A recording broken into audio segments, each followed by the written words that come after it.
Personne n'est fort sur Terre. Il n'y a que des gens qui essayent de l'être.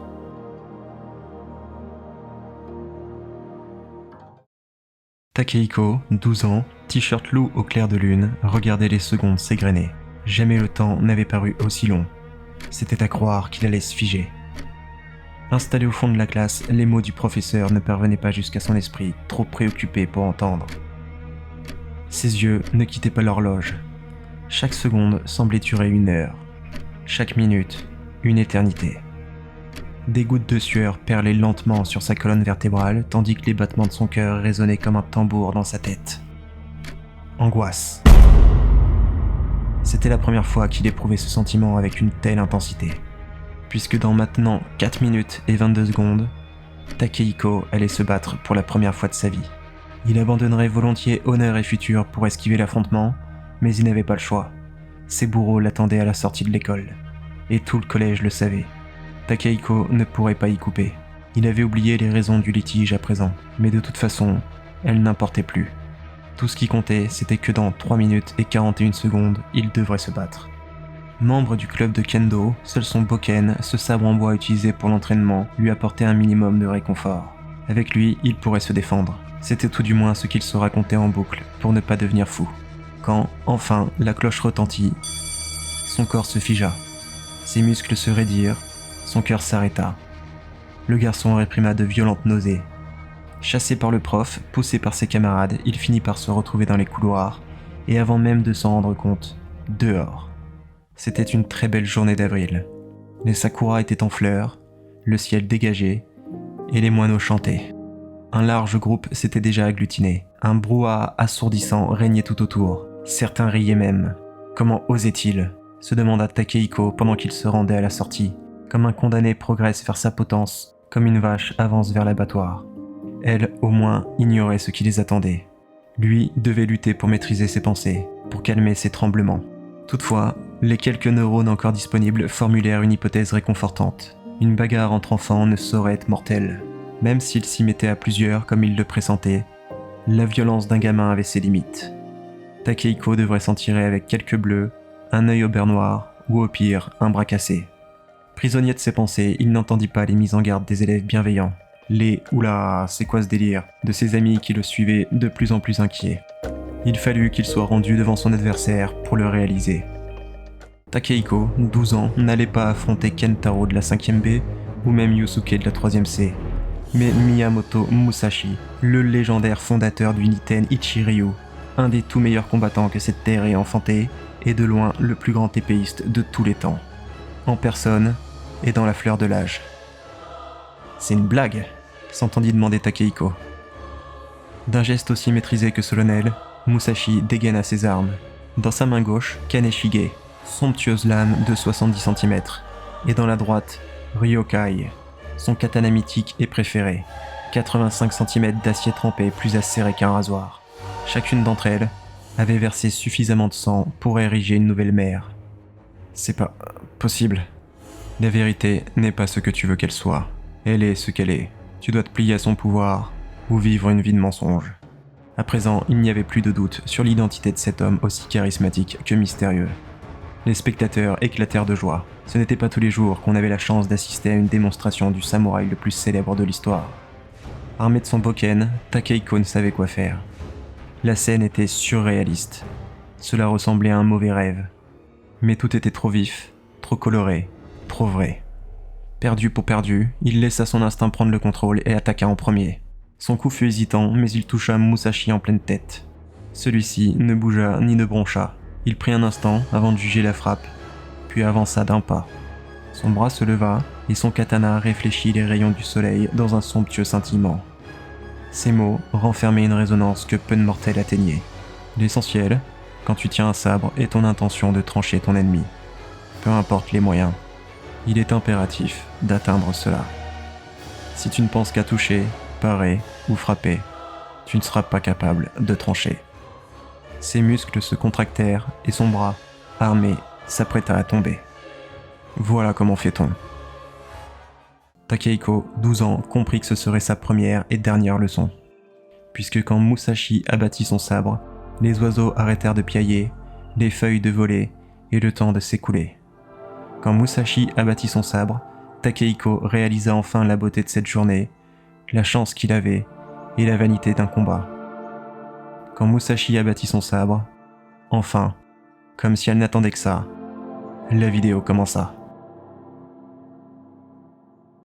Vous, lorsque vous pensez au plus grand mangaka de tous les temps, qui est-ce qui vous vient en tête? Oda? Miura? Urasawa? Tezuka? Un autre nom qui finit en A? Moi, je pense à un chauve. À un chauve dont les passions l'ont poussé à créer 3 des meilleurs mangas au monde. À un chauve dont le talent titille celui des plus grands artistes de notre histoire. À un chauve maintenant devenu plus qu'un simple homme. Et ce qui suit, messieurs dames, est ce qu'il se passe quand 2 légendes se rencontrent.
La comparaison est inévitable.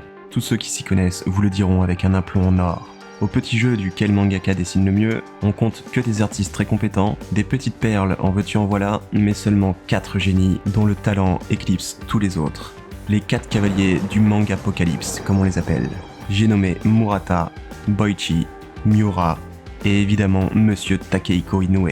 Ils ont tous des styles et des forces très différentes, ce qui rend une confrontation, ou pire, un classement, aussi débile que futile.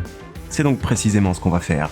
En 4, j'appelle le grand Murata, dessinateur de High Shield 21, sans conteste l'un des meilleurs shonen de sport, allez le lire, et bien sûr de One Punch Man, qui, lui, n'a absolument pas besoin d'introduction. Les planches de Mumu sont à la fois simples et superbes, avec un style épuré qui fait la part belle à des scènes d'action jouissives, lisibles et carrément régressives.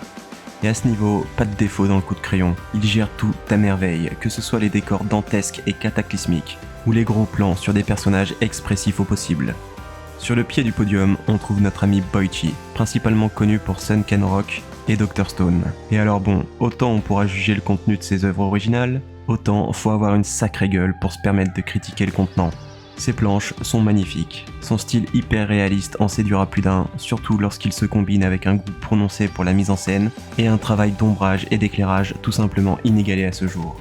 À la 2e place, le fantastique Kentaro Miura, qu'on ne présente plus parce qu'il est mort, tellement talentueux. J'ai fait toute une vidéo dithyrambique sur Berserk, son œuvre phare, qui combine à la fois parmi les plus belles planches du médium et une histoire qui se hisse à la hauteur de celle-ci. Du coup, je vais pas m'attarder et enchaîner avec, sans surprise, celui qui nous intéresse dans cette vidéo. Celui que beaucoup considèrent comme le meilleur mangaka au monde. Et si j'ai vu des gens critiquer certains aspects de ses œuvres, encore qu'on était souvent sur du pinaillage de bas étage, il me reste encore à découvrir quelqu'un, concentrant un tel niveau de mauvaise foi qu'il trouvera quelque chose à redire à son coup de pinceau. Et pour le prouver, laissez-moi vous dévoiler l'une des plus belles créations de Monsieur Inoue, un dessin qui résume à lui seul son talent pourtant ineffable. Une œuvre dont il tire une telle fierté que c'est la toute première chose qu'il a postée pour inaugurer son compte Insta. C'est à la fois sa carte de visite, sa signature, et l'image qui nous apparaît automatiquement quand on évoque son nom. Tada! Wow. Ah, ça y a pas à dire, c'est quand même autre chose que les conneries qu'on vient de voir, hein. Admirez le trait aussi précis qu'assuré. Admirez la composition de génie. Admirez la perspective débridée. Admirez comme je n'ai pas la moindre idée de ce que je raconte. Et bon, si vous n'êtes pas convaincu, mais là franchement vous commencez à faire les précieuses, je suppose qu'Inoue sait aussi faire des trucs comme ça.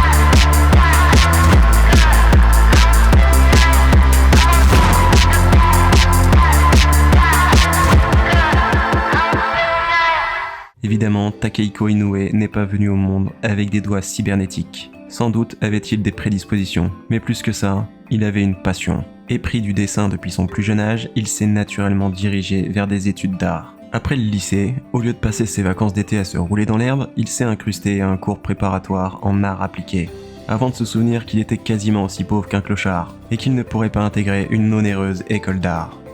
Pas de bol. Mais Inoue n'est pas homme à en avoir besoin. Parce qu'avant de finir ses études de littérature, il parvient tout de même à taper dans l'œil d'un éditeur du Shonen Jump, et se barre direction Tokyo pour devenir mangaka.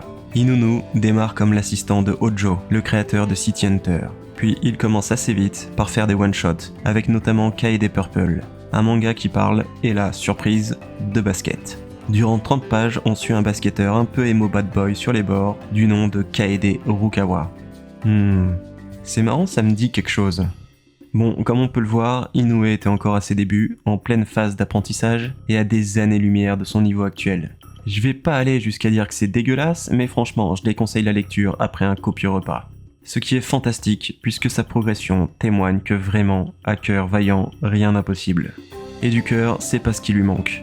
Takeke enchaîne ensuite en illustrant Chameleon Jail, une histoire très sympathique sur un gars capable de changer son apparence. On ne comprend pas trop comment, mais c'est pas trop grave parce qu'il n'utilise quasiment jamais ce pouvoir Crack Bull Broken. Entre le talent encore modeste de Inoue et celui pas plus impressionnant de l'auteur qui n'avait rien fait avant et ne fera rien après, le succès reste très mitigé, et seuls 2 volumes sortent avant qu'on leur dise « Bon les gars, c'est bien gentil là votre truc de caméléon, mais franchement, un type qui usurpe l'identité des gens, ça n'intéresse absolument, mais alors absolument personne. » Aussi choqué que déçu, Inoue part méditer sous une cascade pendant plusieurs semaines, et alors que des trompes d'eau lui fouettent la gueule, ironiquement, tout devient beaucoup plus clair. Fini de dessiner l'histoire d'un autre, il lui faut revenir à ses premiers amours. Il lui faut apprendre à raconter une histoire. Il lui faut coucher son âme sur le papier, quitte à y laisser sa santé. Et surtout, il lui faut se barrer d'ici avant de finir noyé. Quand Inoue revient à la civilisation, il sait précisément quoi faire. Il va dessiner ce qu'il voulait depuis le tout début. Il va raconter comment il s'est inscrit au club de basket de son école pour plaire aux filles, et a fini par en tomber amoureux. Il va créer, ce qui reste à ce jour, le meilleur shonen de sport. Une œuvre devenue responsable d'un véritable engouement pour un jeu totalement dénigré dans son pays. Le 7e manga le plus vendu de l'histoire, encore 30 ans plus tard.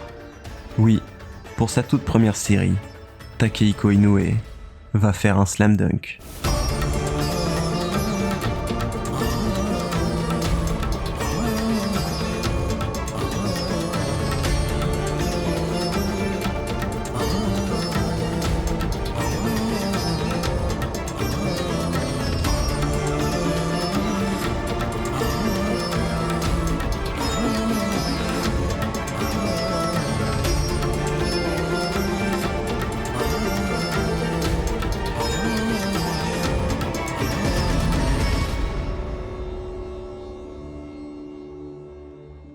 Bon, 3 mots sur Slam Dunk parce que quand même c'est de la balle.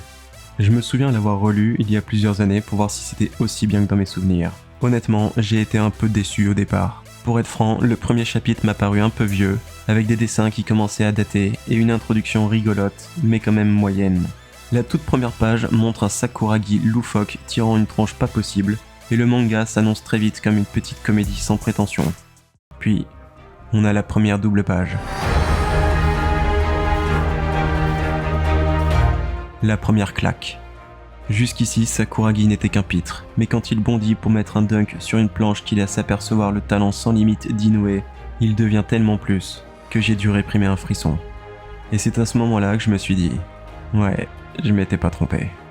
Pour la faire courte, j'ai dévoré les 31 volumes en quelques jours pour la 2e fois, et avec au moins autant de plaisir. Surtout que la qualité progresse exponentiellement. Avoir la chance d'être publié toutes les semaines dans un prestigieux magazine comme le Jump permet aux auteurs de développer leur art jusqu'à atteindre leur plein potentiel. Faut dire qu'ils passent leur journée à s'exercer et n'ont pas le temps de s'encombrer d'autres préoccupations que celles qui tournent en boucle dans leur tête. Comment faire le meilleur manga possible ? Slam Dunk n'échappe pas à la règle, et très vite Inoue démontre un génie hors norme. Non seulement dans la construction de son histoire menée tambour battant, avec des personnages attachants et uniques, se rencontrant lors de matchs endiablés, mais aussi et surtout avec des planches si belles, si vives, si immersives, qu'une fois arrivé au dernier volume, on se dit inévitablement qu'il sera difficile, que dis-je, impossible, de faire mieux. Pas vrai ? Non mais je veux dire, quelle sorte d'histoire il faudrait raconter pour dépasser l'excellence de celle-ci ? Quel genre de planche il faudrait produire pour franchir les sommets atteints sur celle-là ? Inoue lui-même l'a ressenti. À l'époque, il a annoncé prendre sa retraite à la fin de Slam Dunk. Parce qu'après un tel succès, après avoir dessiné un récit à la fois intime, riche et maîtrisé de bout en bout, il ne pourrait tout simplement jamais l'égaler, sans même parler de le dépasser. Pas vrai ?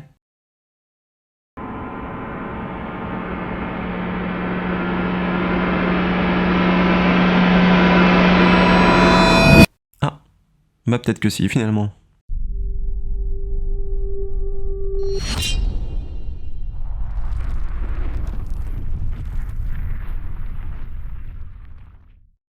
Pour faire un grand manga, il faut une grande histoire. Et y a-t-il plus palpitant, plus épique, plus légendaire que celle de Miyamoto Musashi, le plus grand samouraï de tous les temps ? Peut-être, mais on va dire que non parce que tout de suite ça m'arrange. Comme toutes les légendes de ce monde, Musashi revêt de nombreux noms. Shinmen Takezo, Miyamoto Benosuke, Niten Doraku. Mais plus que des blases aléatoires, ce sont ces titres qui le décrivent le mieux. Le samouraï le plus célèbre de l'histoire. Le plus grand bretteur de tous les temps. Le meilleur épéiste ayant foulé cette terre. Musashi, l'épée sainte, ou Mimi la clocharde. Ouais non, celui-là c'est moi qui l'ai inventé. Et si on veut aller un peu plus loin, une phrase encapsule parfaitement qui était cet homme. À l'époque, on disait que Miyamoto Musashi ne connaissait aucun rival. On l'assurait invincible sous le soleil. Ouais, plutôt classe. Alors ça ne surprendra personne, mais Vagabond est une histoire romancée basée sur le roman Musashi de Eiji Yoshikawa. Un thriller d'action épique sur fond historique, certes, mais qui prend assez de liberté pour devenir une fiction. Autant vous dire que tout ne s'est pas exactement passé comme lui ou Inoue l'ont décrit. Aussi, laissez-moi vous raconter la véritable histoire de Miyamoto Musashi. Petit disclaimer toutefois, malgré les livres écrits par le bonhomme, il ne détaille pas toute sa vie, et comme il a clamsé il y a 400 piges, beaucoup d'historiens s'affrontent sur plusieurs récits. Aussi, lorsque je suis confronté à deux versions qui s'opposent totalement, je choisis toujours la plus stylée. Né en 1584, pendant l'année du singe, dans le district Yoshino de la province de Mimasaka, Musashi descend d'une famille de combattants. Son grand-père était Hirata Shogen, un vassal de Shinmen Iga no Kami, le seigneur du château de Takayama. Après une longue période de bons et loyaux services, Papy est autorisé à porter le nom de son maître, avant d'avoir un fils qu'il nomme Munisai. Et vous allez voir que lui non plus n'était pas n'importe qui. Grand guerrier émérite, aussi habile à l'épée qu'au JT, Munisai est l'un des rares hommes à avoir obtenu le titre d'invincible sous le soleil. De son vivant, un homme était considéré comme le tout meilleur sabreur, Yoshioka Kempo. Né comme simple paysan et devenu à la force de sa lame fondateur d'une école prestigieuse et maître d'armes pour la famille la plus importante de tout l'archipel, celle du shogun Ashikaga. Lors d'un BO3 épique, Munisai perdit le premier affrontement mais remporta les deux suivants. Aussi, le shogun n'eut d'autre choix que de décréter que ce gars était le plus badass du Japon. Sa nouvelle réputation permit à Munisai de fonder sa propre école, la Tori Jite-ryu. Et le pépère devint l'instructeur des soldats du clan Shinmen qui l'autorisa, comme pour son paternel, à utiliser leur nom. Un jour, pour des raisons nébuleuses, le chef du clan ordonna à Munisai de tuer son étudiant, Oninden Gekonosuke. Ce qui n'enchanta guère les habitants du village Miyamoto, qui le forcèrent à l'exil avec son fils. Le plus dingue avec Munisai est de se dire que cet incroyable sabreur sera tellement éclipsé par son fils hors norme que personne ne se souvient de son nom de nos jours. D'ailleurs, les versions divergent quant à sa parentalité. Certains prétendent que Musashi, fils du clan Akamatsu, a été adopté. D'autres qu'il est la progéniture de la première femme de Munisai, mais ce qui est sûr, c'est qu'il a été élevé et entraîné par celui-ci. Sans doute est-ce là l'une des raisons expliquant le talent surnaturel de celui qui deviendra une légende. Mais ce serait se fourvoyer de penser que cela était suffisant. Non, il est plus probable que Musashi soit né pour devenir un des plus grands combattants que cette terre ait enfanté. Comme il le prouvera à maintes reprises. À commencer par la fois où, âgé d'à peine 13 ans, il croise la route d'Arima Kiei, un samouraï de l'école Kashima Shinto. Celui-ci, arrogant et belliqueux, installa un panneau défiant quiconque d'assez courageux pour croiser le fer avec lui. Musashi signa de son nom, aux grandes dames de son oncle, choqué, qui tenta de tout faire pour annuler le duel. Mais Arima stipula qu'il faudrait que Musashi s'excuse en personne afin d'oublier l'affaire. Et lorsque l'adolescent se pointa, ce ne fut pas franchement ce qui se passa. Musashi chargea sur Harima avec un bo, un long bâton, pendant que celui-ci se défendit avec son wakizashi, un sabre court. Très vite, Musashi parvint à le mettre à terre et lui assèna un violent taquet entre les 2 yeux, avant de le rouer de coups jusqu'à ce que mort s'ensuive. Je rappelle qu'il a 13 ans le gamin, et qu'il vient de tuer à main nue un samouraï peut-être pas exceptionnel, mais qui reste un adulte entraîné. Et il ne compte pas s'arrêter là, puisqu'après ça, Musashi se lance dans un bon vieux Musha Shugyo, soit la quête initiatique des bretteurs quittant la protection de leur famille et école pour aller parfaire leur talent à l'épée. En tout, Musashi remportera 62 duels contre les plus grands épéistes de son époque, secondé par le très prestigieux Ito Hitosai, qui lui s'est arrêté à 33. Et parmi tous ces affrontements, 2 sont entrés dans les annales. Le premier est lorsqu'il anéantit à lui seul le dojo le plus prestigieux de l'époque. Alors autant j'aimerais vous dire qu'il a découpé en tranches les 70 guerriers des Yoshioka, autant franchement ça n'a jamais été clair cette affaire. Et je sais bien que ce n'est pas ce que vous voulez entendre, mais 1 contre 70, sur le papier, autant se foutre en l'air direct, ça gagnera du temps à tout le monde. La vérité, ou du moins la version la plus globalement acceptée, c'est qu'il a juste fini ce que Papune avait entrepris. La victoire de Munisai sur Kempo avait laissé un sale goût aux Yoshioka et créé un litige entre les 2 familles. Alors, le fiston est venu régler définitivement les comptes en abattant froidement les 2 héritiers et propulsant ainsi la famille vers sa chute. Ouais, il est comme ça notre Moumou, c'est pas franchement un déconneur de l'extrême. Mais ce qui fait vraiment de Musashi un personnage illustre encore reconnu un demi-millénaire après sa mort, c'est son duel contre Sasaki Kojiro. Kojiro était le plus redoutable guerrier de cette époque, peut-être même le sabreur le plus incroyable vu à ce jour. Devenu le maître d'armes de nul autre que le shogun, il était aussi craint que respecté. Kojiro appliquait à la lettre le code du samouraï, pendant que de son côté, Musashi n'avait cure de son image comme de ce que pensaient les autres. Lui, tout ce qui lui importait était de vaincre le gars qui se présentait en face. L'histoire ne retient pas la véritable raison du duel. Certains prétendent que Kojiro a défié Musashi par jalousie, d'autres que c'est Tadaoki, un puissant seigneur qui aurait proposé l'affrontement avant de demander à ses sujets de faire chauffer du maïs juste pour voir. Ce qu'elle a retenu, en revanche, c'est que le duel fut programmé pour le 13 avril 1612, sur une petite île en forme de bateau. Une île qui changera de nom juste après et s'appelle aujourd'hui encore Gonryū-jima, en image au style d'escrime développé par le prodige Kojiro, qu'on surnommait aussi Gonryu. L'affrontement était prévu pour l'heure du dragon, soit à peu près 8h du matin.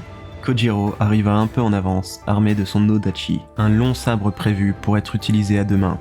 Il fut surpris de découvrir que même si Tadaoki avait interdit les spectateurs, des centaines et des centaines de personnes s'étaient réunies pour assister au spectacle. Les 2 plus grands sabreurs de cette ère allaient s'affronter. Personne ne voulait rater ça.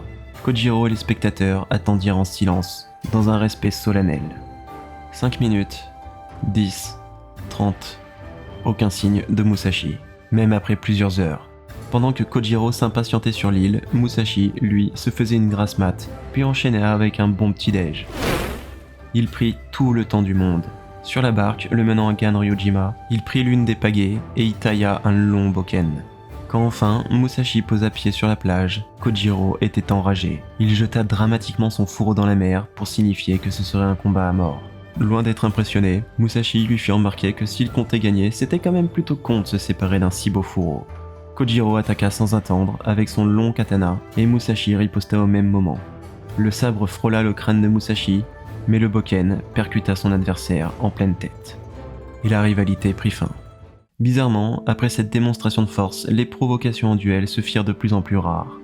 À 59 ans, ressenti 108, Musashi s'exila dans une grotte nommée Reigando pour méditer et écrire le livre des 5 anneaux. Rien à voir avec Tolkien, le sien parle de son expérience et des arts martiaux en général. Divisé en 5 parties, le livre de la Terre sert d'introduction. Il aborde métaphoriquement les arts martiaux, le leadership ou encore l'entraînement via par exemple la construction d'une maison. Ensuite, le livre de l'eau décrit le style à 2 sabres de Musashi. Le livre du feu parle de l'intense chaleur d'une bataille. C'est dans celui-ci que le bonhomme invente le kiting bien avant l'heure. Il explique que la meilleure façon de se battre contre plusieurs adversaires est de se barrer en courant, d'attendre que le plus rapide des poursuivants nous rattrape, de s'en occuper vite fait bien fait, puis de répéter l'opération jusqu'à ce que plus personne ne court. Ouais, apparemment Musashi était un ADC. Ensuite, le livre du vent explique les erreurs commises par les nombreuses écoles d'escrime. Enfin, le livre du vide est un court épilogue parlant de la conscience et du bon état d'esprit à avoir selon les influences zen reçues par Musashi. Pour résumer, l'enseignement du plus grand samouraï de tous les temps se résume en 9 principes. Éviter toute pensée perverse, se forger dans la voie en pratiquant soi-même, embrasser tous les arts et non se borner à un seul, connaître la voie de chaque métier et non se borner à celui que l'on exerce soi-même, savoir distinguer les avantages et les inconvénients de chaque chose, en toute chose s'habituer au jugement intuitif, connaître d'instinct ce que l'on ne voit pas, prêter attention aux moindres détails, ne rien faire d'inutile. Et là, si vous pensez que c'est bien joli tout ça, mais personne n'en a plus rien à foutre de ces conneries, détrompez-vous. Similaire à l'art de la guerre de Sun Tzu, des gens étudient toujours les principes enseignés dans ce livre de 400 ans. Néanmoins, là où l'ancien chef de guerre chinois promeut l'acceptation et la victoire sans combattre, Musashi, lui, nous apprend à fracasser son ennemi jusqu'à ce qu'il soit incapable de poser la moindre menace. 2 écoles bien distinctes donc, mais qui restent aujourd'hui encore interprétées par beaucoup, et notamment des businessmen ayant un concurrent direct dans son marché. Ainsi, l'impact de Musashi se ressent un demi-millénaire plus tard, que ce soit dans la pop culture, avec plus de 16 films relatant son histoire, de nombreux jeux vidéo et mangas lui faisant référence, ou bien dans la vie réelle. Ce qui est par exemple le cas de Jiří Procházka, un ancien hooligan tchèque incapable de maîtriser ses pulsions colériques, qui, après avoir lu le livre des 5 anneaux, est parti s'entraîner seul dans les montagnes comme Musashi l'avait fait en son temps. Et lorsqu'il en revint, ce fut pour faire ça.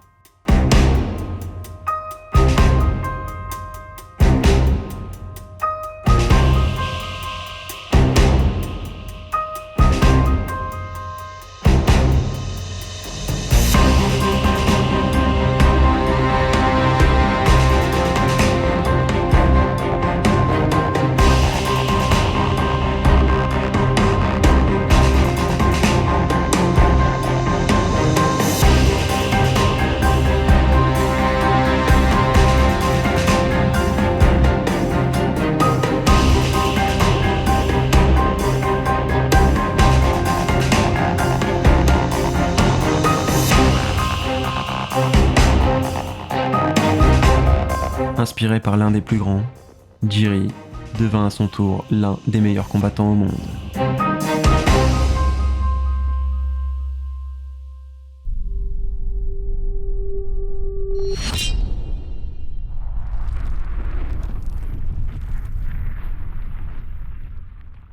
Bon, après une demi-heure de vidéo, s'agirait peut-être de commencer à parler de Vagabond. Attention, je vais spoiler dans l'ordre toute l'œuvre, vous êtes prévenus. Vagabond, c'est l'un des rares mangas validés par les ultra fans de Berserk comme un concurrent des plus solides. Ce qui est très fort vu que ça raconte l'histoire d'un clodo. Et en même temps, quand on y réfléchit, Guts aussi est un SDF, dans le fond. Waouh. Est-ce que l'air de rien, je ne serais pas en train de découvrir le point commun entre les grands mangas de ce monde? La clocharderie? Non, parce que même les chapeaux de paille n'ont pas non plus de domicile fixe maintenant que j'y pense. Mais je digresse encore. Désolé, c'est plus fort que moi. Là, il est l'heure de parler du 3e meilleur manga au monde.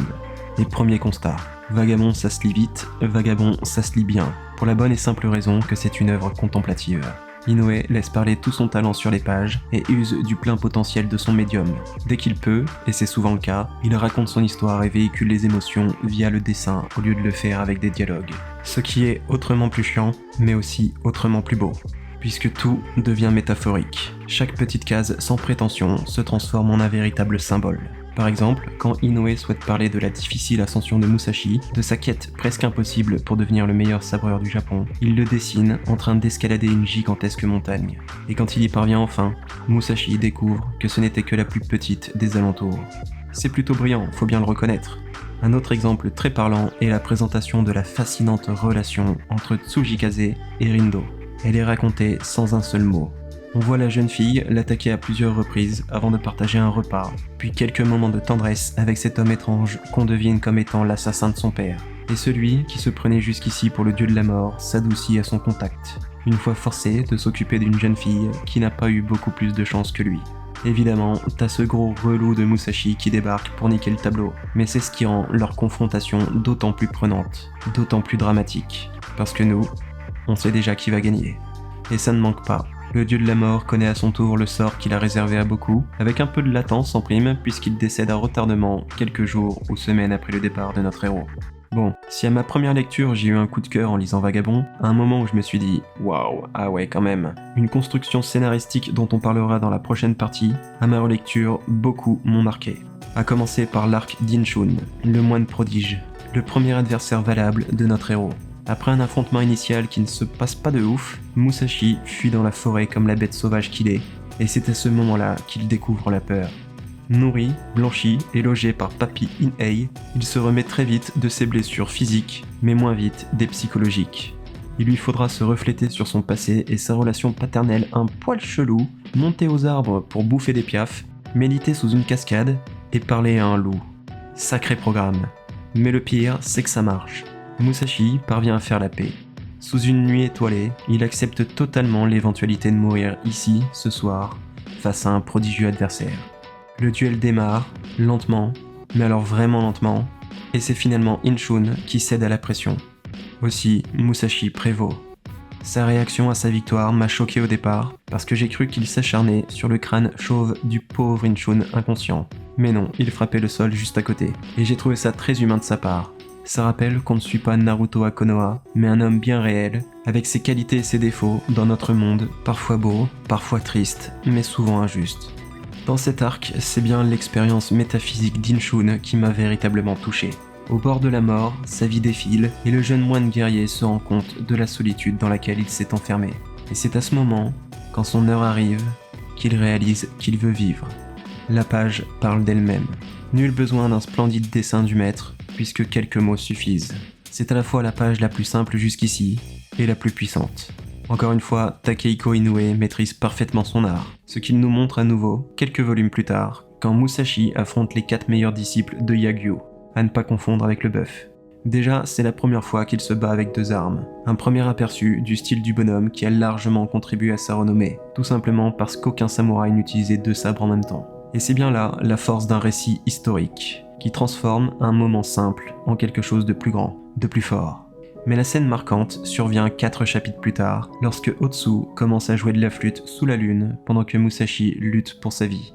J'en ai déjà parlé dans d'autres vidéos, mais une méthode simple pour obtenir une scène puissante réside dans le contraste. Avoir en même temps la douceur, la mélancolie et la poésie d'une jeune femme émue par sa musique, et l'intensité, la sauvagerie, la brutalité d'un combat à mort qui se déroule à quelques mètres de là, et bah ça fait le taf. On se retrouve avec 2 doubles pages magnifiques, presque magiques, qui montrent que le talent d'Inoue ne s'arrête pas au dessin.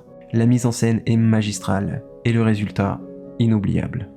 Et bon, là j'ai rapidement parlé des 2 premiers exemples que j'ai recensés, mais toute la suite est du même acabit. On ne tombe jamais dans la facilité ou même la répétition. Chaque arc, chaque scène est un pur plaisir à suivre. Que ce soit quand Musashi adresse la pivoine coupée au clan Yagyu pour les rencontrer, quand il dégaine ses 2 sabres contre Tsujikaze, la défaite de celui-ci dans les bras de Rindo, surprise par la chaleur du sang, ou bien sûr, quand il affronte l'ensemble du clan Yoshioka. Comme je l'ai dit plus tôt, ce moment n'est pas dans le roman original, c'est bien une idée d'Inoue. Et quelle idée! Je vois pas comment mieux cimenter la légende du plus grand sabreur de tous les temps que de le voir découper les 70 guerriers de la plus prestigieuse école de Kyoto. C'est sanglant, épique et jouissif. Et lorsqu'il y parvient, ça y est, Musashi s'est hissé au sommet.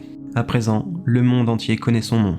La couverture du chapitre 271 le présente d'ailleurs en train de trôner sur un château, symbolisant son ascension et montrant qu'il est maintenant au-dessus des seigneurs, peut-être même encore plus important que le shogun, dans un sens. Pas surprenant donc de le voir convoité par tous les apprentis samouraïs désirant se faire un nom, ce qui permet à Inoue de nous régaler avec la fameuse scène du « Tu vois, ça, c'est mon cercle. Si toi dehors, toi ok. Si toi rentré, toi plus ressortir. » Bon, peu après, il se prend un sacré taquet en pleine tronche, mais déjà, c'est pas par n'importe qui, et puis il était blessé, le pauvre. Donc on n'a qu'à dire que ça ne compte pas. C'est aussi à ce moment que Musashi réalise quelque chose. S'il se sentait mal, et ça se comprend, d'avoir tué ou mutilé plus de 70 hommes par pur ego, qu'il souhaitait en finir avec le cercle vicieux de la haine et de la mort, c'est ce facétieux Hitosai qui lui fait réaliser que c'est quand même fun, ces duels. C'est marrant, et même grisant de poursuivre sur la voie pour devenir le meilleur, en mettant sa vie en jeu à chaque fois. On a alors une case très étrange, où Musashi fond en larmes, partagé entre regret, remords, acceptation et joie. Un moment unique et marquant, qui, encore une fois, dévoile l'humanité d'un homme tiraillé par ses ambitions, ses rêves et ses sentiments. Enfin, on a l'arc de la ferme, Ambiance Vinland Saga saison 2, mais je vous arrête tout de suite. Il est peu probable que l'un se soit sérieusement inspiré de l'autre. Difficile de savoir exactement en vrai, mais il suffit de voir les thèmes principaux des deux œuvres pour réaliser la pertinence de ces moments qu'on pourra sans doute attribuer aux deux auteurs. Comme l'a si bien expliqué Shusaku, l'agriculture est à l'opposé total du combat et de la voie du sabre. Les guerriers donnent la mort pendant que les fermiers donnent la vie. Et comme l'a ressenti Musashi, il y a quelque chose de mystique à travailler la terre dans l'espoir de faire pousser quelque chose. Cette reconnexion à la nature est une formidable thérapie, utilisée d'ailleurs par certains pays nordiques dans les prisons pour resensibiliser les pires criminels. À travailler encore plus dur pour donner la vie qui ne l'a fait pour la prendre, Musashi réalise un peu plus la valeur de celle qu'il a arrachée à beaucoup. Et si le meilleur sabreur de l'histoire n'a jamais eu de véritable maître à l'épée, il finit par en trouver un, parmi les humbles fermiers. Que de maîtrise de la part d'Inoue. Chaque arc a été mené avec perfection. Chacune de ces scènes ont contribué à hisser le manga vers le sommet de son genre. Et pourtant, ce n'est même pas ça qu'on retient de Vagabond au final. J'ai volontairement omis de parler de ce qui rend l'œuvre aussi magistrale. Du moment qui m'a mis une claque que je n'oublierai jamais. De ce qui fait de ce manga une lecture incontournable. Parce que si j'ai beaucoup parlé de la légende Musashi, il est maintenant l'heure d'aborder l'autre.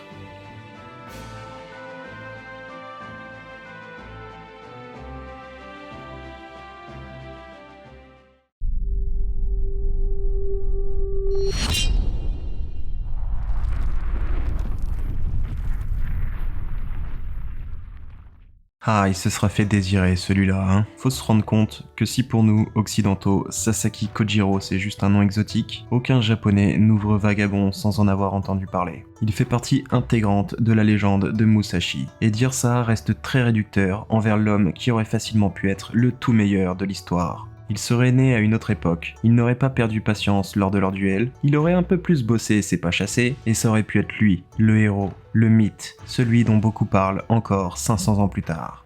Mais non, Sasaki est condamné à rester dans l'ombre de Musashi Senpai. Quelle injustice.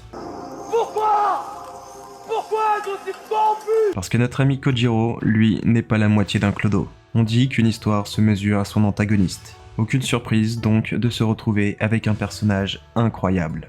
Koko le Jiro, comme on l'appelle, est un protagoniste aussi unique que mémorable. Sa version historique force déjà le respect, mais Inoue a trouvé le moyen de le sublimer dans son manga. Et on va voir comment est-ce qu'il s'y est pris pour réinventer l'histoire. Intelligemment introduit dès le tome 6, au chapitre 55, la première fois qu'on en entend parler, seul son nom apparaît sur un certificat d'escrime. Ouais, apparemment c'était un truc à l'époque. Et là, c'est pas le plus naze, vu la réaction de Matahachi lorsqu'il tombe dessus. C'est encore bien trop tôt pour découvrir sa tronche, mais ça n'empêche pas de commencer à bâtir son aura. Forcément, la toute première chose qui transparaît au lecteur à l'évocation de son nom, c'est son talent à l'épée. Même un casu comme Matahachi se retrouve impressionné par son bac mention très bien. Aussi, entreprend-il de lui rapporter, et puis comme souvent avec lui, ça part vite en sucette. Sur un coup de tête, il décide d'usurper son identité. Parce que pourquoi pas après tout. Et miracle, quand il se présente, l'imposant Ronin avec qui il discutait pâlit subitement avant de se prosterner. Son nom a suffi à le mettre à genoux. Ça en dit long sur ce personnage qu'on n'a toujours pas vu. Il est tout simplement présenté comme le plus fameux de ceux ayant choisi de vivre par le sabre. Rien de moins.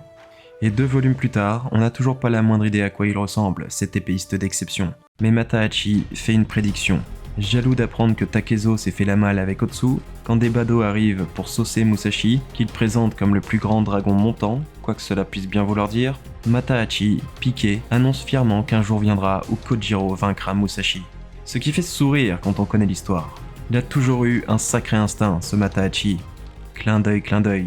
Enfin, le dernier petit amuse-bouche survient à la fin du volume 13, lorsque Tsujikaze, vaincu, affirme que personne ne l'a jamais égalé dans l'art de tuer. C'est pour ça qu'il s'enorgueillissait d'être le dieu de la mort. Mais sa fierté a été anéantie lors d'une rencontre bien spéciale, celle qui lui a offert l'énorme cicatrice traversant son visage. Et cette rencontre porte un nom bien connu, un nom qui prendra une page entière pour marquer le coup. C'est la deuxième et dernière fois qu'Inoue aura recours à ce procédé. Une façon parfaite pour conclure ce volume. Mais ce qui est encore plus parfait, c'est le suivant. Le tome 14 m'a marqué à jamais. D'un coup, on change de paysage. D'un coup, on ouvre sur une toute nouvelle histoire. D'un coup, on rencontre Sasaki Kojiro, le deuxième héros de la légende. À présent, et pour les 7 prochains volumes, c'est lui qu'on va suivre. C'est long 7 tomes dans une série qui à ce moment-là n'en compte que 14. C'est même une prise de risque assez insensée quand on sait comment fonctionne un public et à quel point la grande majorité des lecteurs s'attachent aux héros.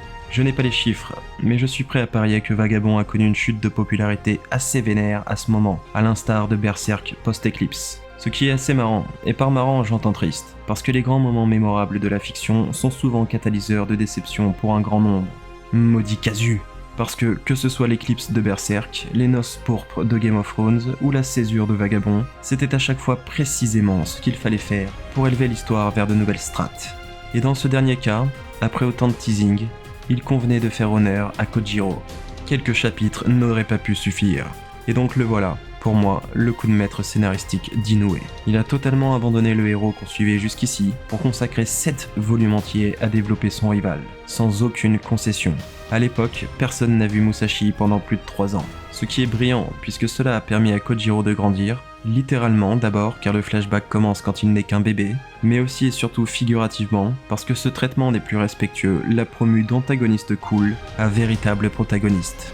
C'est clair dès le début. Vu la déférence accordée au personnage, à la fin de ce flashback, il pourra s'asseoir à la même table que Musashi. En prime, une fois qu'on reviendra à la trame originelle, on sera très content de retrouver ce dernier pour voir où il en est rendu dans sa quête. Sans parler de la rencontre entre les deux, qui prendra une toute autre dimension à présent. Mais en plus, la version inouesque de Kojiro est une réussite totale. Le perso est sans conteste le plus captivant de tout le manga. Traité avec autant d'amour que Musashi, il est tout aussi fascinant si ce n'est plus. Rien que ses débuts regorgent de poésie. Le gamin qui a tout perdu sauf son sabre croise la route du vieil homme qui a tout perdu sauf son sabre. Bébé Kojiro est incapable de dormir sans cette arme. Ce katana particulièrement long est à la fois le seul souvenir de sa famille, comme son doudou. Et cette connexion très particulière ne fera que se renforcer au fil des années. Mais bien sûr, ce qui rend Kojiro vraiment très spécial, c'est sa surdité. Encore une fantastique idée d'Inoue qui va complètement élever le personnage. Incapable de communiquer avec les autres, Kojiro se retrouve seul avec son sabre. C'est à la fois l'unique possession qui le rattache à une famille qu'il ne connaîtra jamais, mais aussi ce qui lui permet de connecter un minimum aux autres, que ce soit avec son père adoptif, maladroit, ou son premier et seul ami. Alors, très vite, on comprend quelque chose de délicieusement épique. On comprend que cet homme parlera avec sa lame. Les Japonais ont une philosophie. Une personne ne peut exceller que dans un seul domaine. Que ce soit les sushis pour Jiro, l'animation pour Miyazaki ou le katana pour Musashi. Il faut se dévouer corps et âme, année après année, répétition après répétition, jusqu'à ce que peut-être la virtuosité pointe le bout de son nez. Bruce Lee lui aussi disait « Je ne crains pas l'homme qui a pratiqué 10 000 coups une fois, mais celui qui a pratiqué un coup 10 000 fois. » Kojiro est l'incarnation de cette idée, puisque lui ne vit que pour l'épée. Et ça, Fudo, le vieux mi-badass mi-clodo, va en faire les frais. À que elle est passée où ma main, se demande-t-il un poil trop tard. Et s'il est le premier, il sera loin d'être le seul. Parce que Kojiro va faire un carnage.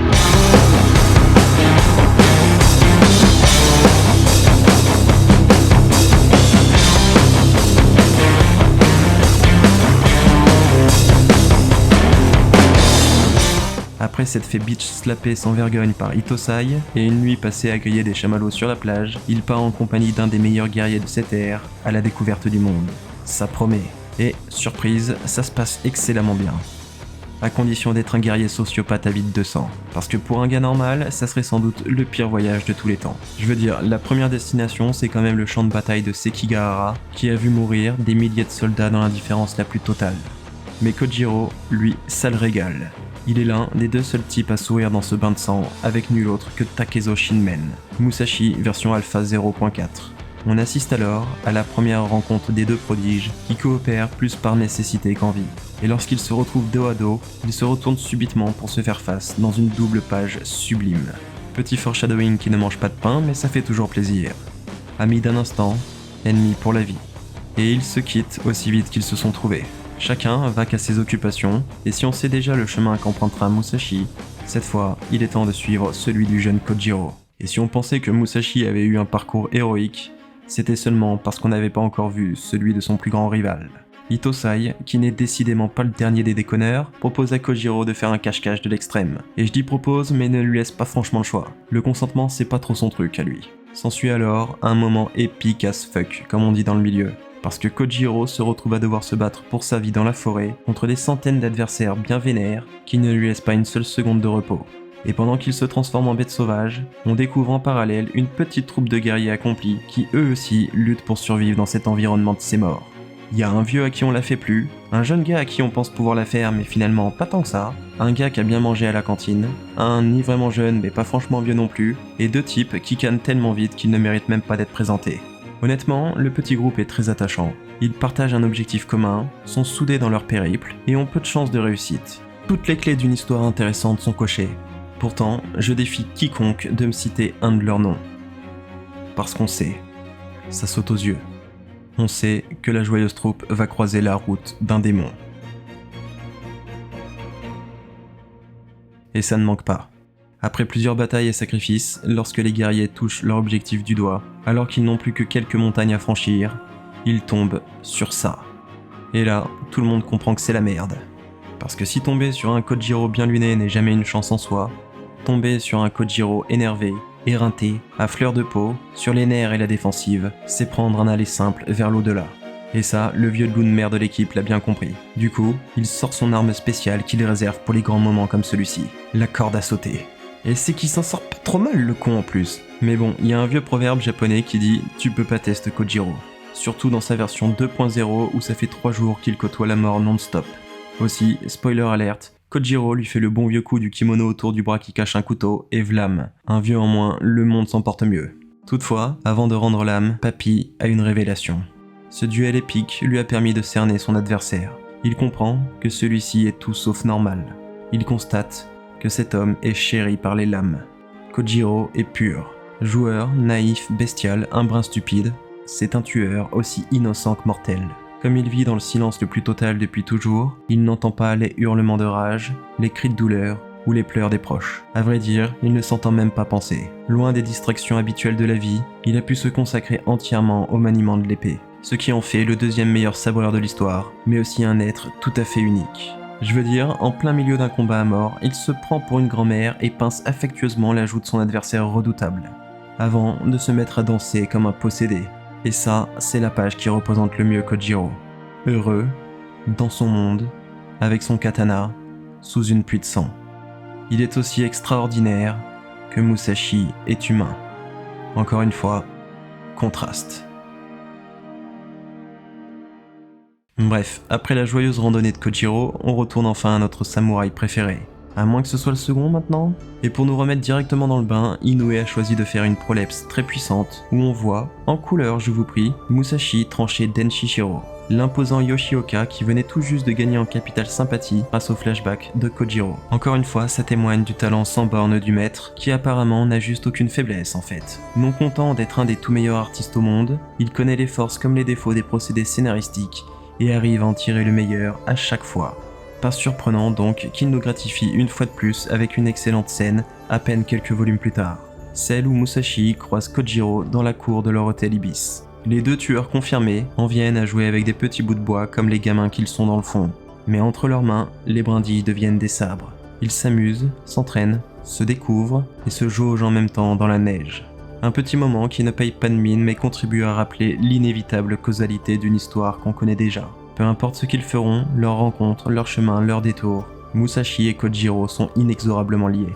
Ce qu'Inoue retranscrit à merveille à partir du volume 33 où les choses s'accélèrent. Maintenant que les 2 protagonistes sont au sommet de leur art, il ne reste plus qu'à raconter le duel fatidique. Et c'est vieux Matahachi qui apparaît de nulle part pour nous narrer l'histoire. À partir de là, on suit parfois Musashi, parfois Kojiro, mais lorsque l'histoire se centre sur l'un, l'autre apparaît inévitablement sur la couverture du chapitre, dans un rappel brutal de l'affrontement qui les attend. La tension monte lentement, les 2 héros flirtent avec les limites du charisme.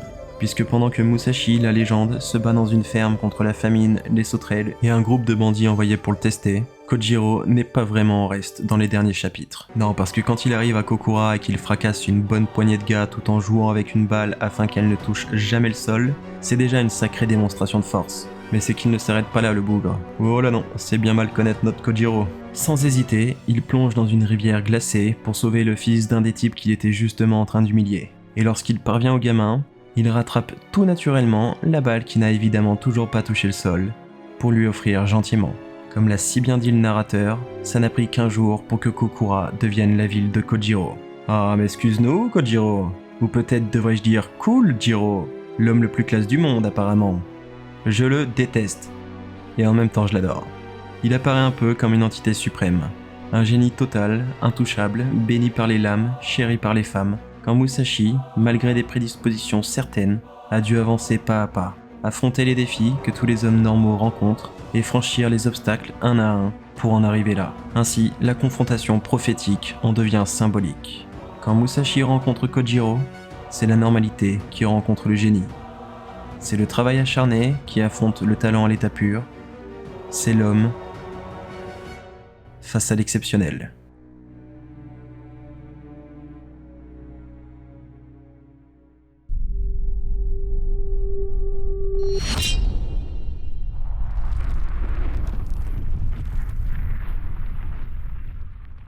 Quand l'esprit est attiré par une feuille, l'œil ne voit pas l'arbre.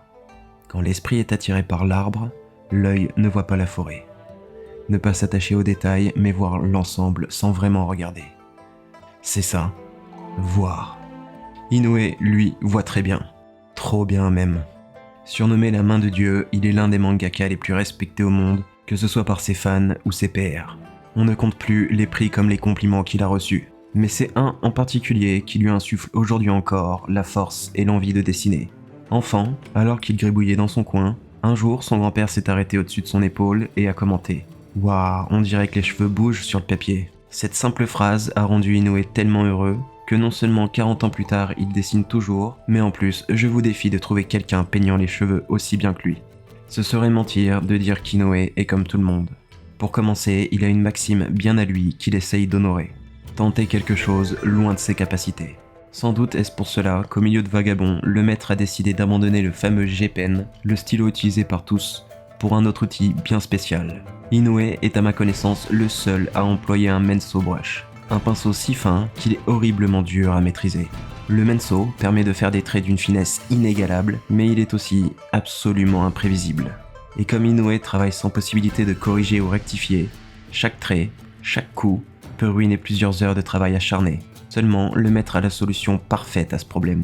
Le pinceau est totalement imprévisible, donc il suffit de le laisser faire ce qu'il veut. Ça peut sembler difficile à croire, et c'est pourtant comme ça qu'il peint. En fait, dessiner n'a jamais été un problème pour Inoue, mais bien un plaisir. Même lorsqu'il devait rendre un chapitre par semaine, il parvenait, en dormant très peu, à réaliser des planches toutes plus sublimes les unes que les autres. Par contre, comme tout le monde, il arrive que le maître rencontre un souci. Un obstacle. Parfois suffisamment pesant pour se laisser aller à la frustration et la colère, alors même qu'il est filmé par un journaliste. Ce moment est survenu lorsqu'il tentait de dessiner une planche particulière, celle où Musashi, après avoir réalisé qu'il s'est perdu dans la spirale de la haine et de la mort, révèle à Takuan qu'il souhaite prier. Pour ce moment très spécial, Inoue devait retranscrire une expression encore jamais vue chez son héros. La deadline progressait, mais lui stagnait. Il était tellement frustré qu'il est parti toute une journée loin de la caméra pour faire on ne sait quoi. Et quand il revint, il se retrouva à devoir travailler 16 heures d'affilée pour pouvoir rendre le manuscrit à temps. Aujourd'hui encore, même si vous et moi ne pouvons que nous extasier face au résultat, Inoue, lui, reste très mécontent, parfaitement insatisfait. Il clame qu'il n'a pas réussi à faire sourire Musashi dans son esprit. Ce qui m'a le plus marqué dans ce joli documentaire, c'est pas tant la passion et l'exigence de l'auteur, qui se ressentait déjà en lisant Slam Dunk, Réal ou Vagabond, mais ce qu'il dit à un moment. Une autre galère est survenue quand il ne savait pas quoi faire d'Itosai. Son éditeur lui a rendu visite pour essayer de l'aider, et quand celui-ci lui a proposé d'en faire un personnage arrogant, Inoue a rétorqué que c'était la solution de facilité. Le journaliste lui demanda alors s'il refusait catégoriquement de faire quelque chose d'infidèle à un personnage. Et Inoue répondit que c'était pas qu'il ne voulait pas, mais plutôt qu'il ne pouvait pas. Ces personnages sont des êtres qui vivent dans son travail, et lorsqu'on commence à faire des compromis, eux commencent à mourir. Ouais, il m'a mis une claque le con. Et je pense que vous commencez à apercevoir à la fois pourquoi ses œuvres sont aussi belles, et qui est Takehiko Inoue. Mais peut-être pas. Alors, allons encore un peu plus loin. Inoue infuse un peu de sa vie pour en donner à ses personnages. C'est pour ça que Sakuragi est aussi attachant, et c'est pour ça que Musashi semble aussi humain. Plus l'auteur s'identifie, plus il entre en connexion, et plus ses protagonistes prennent vie. Et vous allez voir que ce qui constitue une force énorme, presque divine, peut aussi cacher une faiblesse insoupçonnable. La première grosse pause qu'a connue Vagabond a une explication tout à fait remarquable. Elle survient quand Kojiro se retrouve cerné dans la forêt, entouré d'adversaires très médiocres qu'il ne souhaite pas du tout affronter. Au même moment, Inoue avait de plus en plus de mal à boucler ses chapitres à temps. Il dormait peu, travaillait tout le temps, et prenait de moins en moins de plaisir à faire une scène qu'il ne souhaitait pas vraiment raconter. Pendant que Kojiro luttait sans avoir le choix et savoir s'il allait s'en sortir, Inoue dessinait sans avoir le choix et savoir s'il allait s'en sortir. Je sais, c'est fou, mais la fiction et la réalité se sont chevauchées, et Inoue s'est retrouvé dans l'incapacité physique de continuer. Alors, en 2004, Vagabond connaît une pause d'1 an. C'est la première fois que l'auteur s'arrête de dessiner pendant autant de temps. Parce que si Slam Dunk, œuvre positive et reflétant le meilleur de l'humain, a été relativement facile à faire, c'est une toute autre histoire pour Vagabond.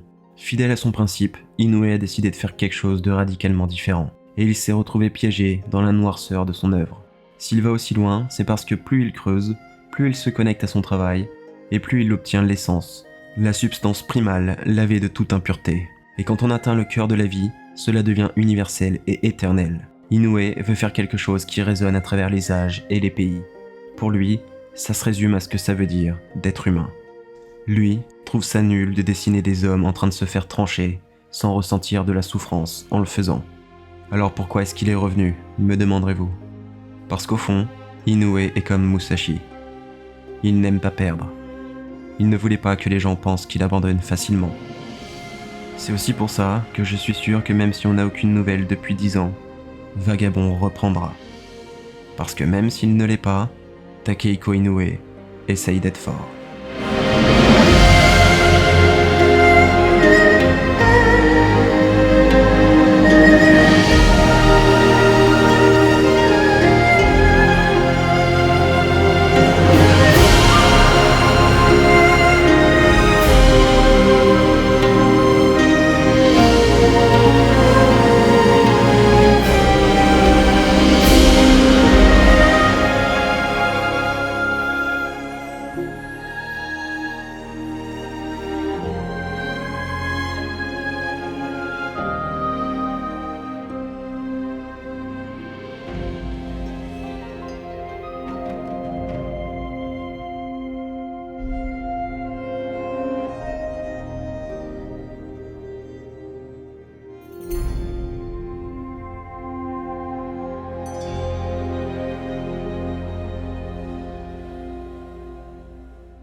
Voilà, vous savez à présent ce qu'il se passe quand deux légendes se rencontrent.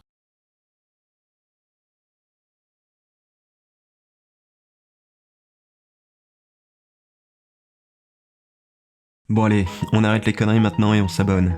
Ça me rend ouf les gens qui matent 1 heure d'une vidéo d'un petit youtubeur et refusent de cliquer sur ce joli bouton. Alors si vous le faites pas pour vous, faites-le pour moi.